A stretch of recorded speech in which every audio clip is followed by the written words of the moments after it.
ಆ ಭಾಗ ನನಗೆ ಗೊತ್ತಿಲ್ಲ. ನನಗೆ ಎಷ್ಟೇ ಗೊತ್ತು, ಅವ್ರು ಕರೆ ಮಾಡಿ ಕೇಳಿದಾಗ ನಾನು ಹೇಳಿದ್ದೇನೆ, ಈ ರೀತಿ ಬನ್ನಿ, ನೀವೇ ಬನ್ನಿ, ಇದರಲ್ಲಿ ಯಾವುದು ರಾಜಕೀಯದ ಲೇಪನ ಯಾವುದೂ ಇಲ್ಲ ಇಲ್ಲಿ ಅಂತ ಹೇಳಿ ಕರೆದೆ. ನಾನು ಬರ್ತೀನಿ, ಭಾಗವಹಿಸ್ತೇನೆ, ಮುಂದಕ್ಕೆ ಹಾಕ್ಕೊಳ್ಳಿ ಅಂತ ಹೇಳಿದ್ರು. ಅಲ್ಲ, ಪೂರ್ತಿ ಹೇಳಂಗಿಲ್ವಲ್ಲ ನಿಮ್ಮ ಹತ್ರ. ನಿಮ್ಮ ಊಹೆಗೂ ಬಿಡ್ಬೇಕಲ್ಲ, ಸ್ವಲ್ಪ ಜಾಗ ಕೊಡ್ಬೇಕು. ಡಿಕೆ ಶಿವಕುಮಾರ್ ಅವರು ಹೈಕಮಾಂಡ್ ಬಳಿ ಕಂಪ್ಲೇಂಟ್ ಕೊಟ್ಟರು, ಹಾಗಾಗಿ ಇದು ತಡೆ ಆಯಿತು. ಇಲ್ಲಪ್ಪ, ಅದ್ರ ನನಗೆ ಗೊತ್ತಿಲ್ಲ, ಅದು ನನಗೆ ಗೊತ್ತಿಲ್ಲ. ನಾನು ಅವ್ರನ್ನೂ ಈ ನಮ್ಮ ಪೂರ್ವಭಾವಿ ಸಭೆ ಆಗುವಾಗ ಒಂದು ಹಂತದಲ್ಲಿ ನಾವು ಅವರನ್ನು ಕೂಡ ಆಹ್ವಾನ ಮಾಡಬೇಕು ಅಂತ ಚರ್ಚೆ ಮಾಡಿದ್ವಿ, ಅಧ್ಯಕ್ಷರನ್ನು ಕರಿಬೇಕು ಅಂತ. ಮುಚ್ಚಿಡೋ ಅಂಥದ್ದು ಏನಿಲ್ಲ. ನೋಡಿ, ರಾಜಕಾರಣ ಮಾಡಬೇಕು ಅಂದರೆ ಓಪನ್ ಆಗಿ ರಾಜಕಾರಣ ಮಾಡ್ತೀವಿ, ಅದೇನು ಮುಚ್ಚಿಟ್ಕೊಂಡು ಮಾಡೋದೇನಿದೆ. ಯಾವ ವಿಷಯದ ಬಗ್ಗೆ ನಾವು ಚರ್ಚೆ ಮಾಡಬೇಕೋ ಆ ವಿಷಯ ಬಹಿರಂಗವಾಗೇ ಮಾಡ್ತೀವಿ. ಅದನ್ನು ನಾಲ್ಕು ಗೋಡೆ ಮಧ್ಯದಲ್ಲಿ ಯಾರಿಗೂ ಗೊತ್ತಾಗದಂಗೆ ಮಾಡೋ ಅಂಥ ಅವಶ್ಯಕತೆ ಏನೂ ಇಲ್ಲ. ನಮ್ಮ ಸಮಸ್ಯೆಗಳು ಅನೇಕ ಜ್ವಲಂತ ಸಮಸ್ಯೆಗಳಿದ್ದಾವೆ.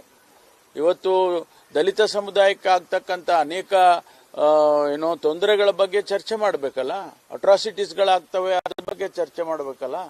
ಈಗ ನಾನೇ ಗೃಹ ಸಚಿವನಿದ್ದೇನೆ, ಅನೇಕ ಕೇಸ್ಗಳನ್ನು ನಾವೆಲ್ಲ ರಿಜಿಸ್ಟರ್ ಮಾಡಿದ್ದೇವೆ, ಆ ಥರದ್ದೆಲ್ಲ ಚರ್ಚೆ ಮಾಡಬೇಕಲ್ವಾ.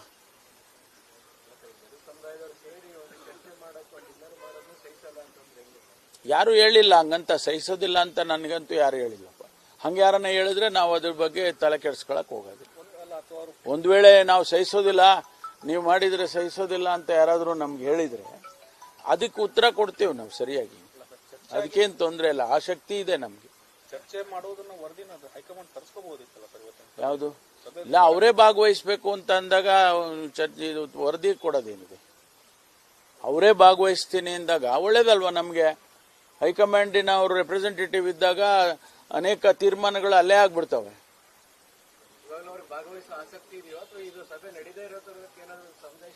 ಅದು ನೋಡೋಣಂತೆ, ಸ್ವಲ್ಪ ದಿವಸ ನೋಡಿದ್ರೆ ಗೊತ್ತಾಗ್ಬಿಡುತ್ತಲ್ಲ. ಈಗ ನಾವು ಮತ್ತೆ ಮುಂದಕ್ಕೆ ಹಾಕಿದ್ದೀವಿ ಅಂತ ಹೇಳಿದೆ ನಾನು. ಮತ್ತೆ ಯಾವಾಗ ನಾವು ಅರೇಂಜ್ ಮಾಡ್ತೀವೋ ಅವಾಗ ಗೊತ್ತಾಗುತ್ತೆ ಅವರು ಯಾವ ಉದ್ದೇಶದಿಂದ ಮುಂದಕ್ಕೆ ಹಾಕ್ಸಿದ್ರು ಅಂತ ಗೊತ್ತಾಗುತ್ತೆ.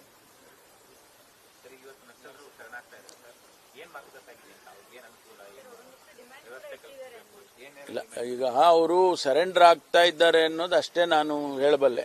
ಮಿಕ್ಕಿದ್ದೆಲ್ಲ ವಿಚಾರಗಳನ್ನ ಈಗ ಸದ್ಯದಲ್ಲಿ ಯಾವುದನ್ನು ಹೇಳಕ್ಕಾಗೋದಿಲ್ಲ. ಅವ್ರ ಕಂಡೀಷನ್ಸ್ ಏನು, ಮತ್ತೆ ನಾವೇನು ಪ್ರಾಮಿಸ್ ಮಾಡಿದ್ದೇವೆ ಅದೆಲ್ಲ ಆಮೇಲೆ ಹೇಳ್ತೇನೆ.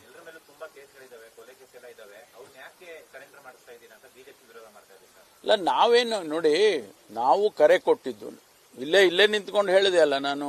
ವಿಕ್ರಮ್ ಗೌಡನ ಇದು ಆದಾಗ ಅವರ ಸಾವಾದಂಥ ಸಂದರ್ಭದಲ್ಲಿ ನಾನು ಇಲ್ಲೇ ನಿಂತ್ಕೊಂಡು ಹೇಳಿದೆ, ನೋಡಿ ನೀವೆಲ್ಲ ಸರೆಂಡರ್ ಆಗಿ ಯಾಕೆ ಈ ದಾರಿ ಹಿಡಿದಿದ್ದೀರಾ ಜೀವನದಲ್ಲಿ, ದಯಮಾಡಿ ನೀವೆಲ್ಲ ಬನ್ನಿ ಅಂತ ಹೇಳಿ ನಾನು ಆಹ್ವಾನ ಕೊಟ್ಟಿದ್ದೆ ಅವರಿಗೆ.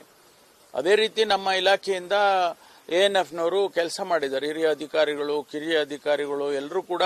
ಯಾಕಪ್ಪ ನೀವು ಅಲ್ಲಿ ಕಾಡಲ್ಲಿ ಇದ್ಕೊಂಡು ಈ ರೀತಿ ಜೀವನ ನಡೆಸ್ತಾ ಇದ್ದೀರಾ, ಬಂದ್ಬಿಡಿ, ನೀವು ಸಮಾಜದ ಮುಖ್ಯವಾಹಿನಿಯಲ್ಲಿ ಇರಿ ನೀವು ಅಂತ ಹೇಳಿ ಕರೆದಿದ್ದಾರೆ. ಈಗ ಅವ್ರ ಮೇಲೆ ಕೇಸ್ಗಳಿದೆ ನಿಜ, ಅದನ್ನ ಯಾವ ರೀತಿ ಅವರು ಸರೆಂಡರ್ ಆದಮೇಲೆ ಯಾವ ರೀತಿ ಕೇಸ್ಗಳ ಬಗ್ಗೆ ಚರ್ಚೆ ಮಾಡಬೇಕು, ಅದಕ್ಕೆ ಕಾನೂನಿನಲ್ಲಿ ಏನು ಅವಕಾಶ ಇದೆ ಅದನ್ನ ನೋಡ್ತೇವೆ. ಗುತ್ತಿಗೆದಾರ ಸಂಘ ಗಂಭೀರ ಆರೋಪ ಮಾಡಿದೆ ಸರ್. ಟೆಂಡರ್ ಕರೆಯುವಾಗ ಹೆಚ್ಚುವರಿ ಹಣವನ್ನ ಮೀಸಲಿಟ್ಟು ಕರೀತಾ ಇದ್ದಾರೆ ಆನ್ಲೈನ್ ಅಲ್ಲಿ ಅನ್ನೋದು. ಕಡಿಮೆ ಹಾಕಿದ್ರೆ ನಾವು ಟೆಂಡರ್ ಕೊಡ್ತಾ ಇಲ್ಲ. ಯಾವುದು ನನಗೆ ಸ್ಪೆಸಿಫಿಕ್ ಆಗಿ ಯಾವ್ದಾರು ಹೇಳಿ, ನನ್ಗೆ ಗೊತ್ತಿಲ್ಲ, ನನ್ಗೆ ಮಾಹಿತಿ ಇಲ್ಲ ಅದು.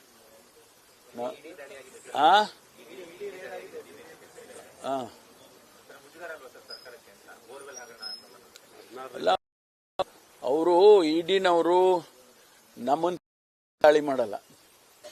ಇದು ತಮಗೆ ಗೊತ್ತಿದೆ, ಸುಮಾರು ವರ್ಷಗಳಿಂದ ಇದು ನಡೀತಾ ಇದೆ, ನಡ್ಕೊಂಡು ಬರ್ತಾ ಇದೆ.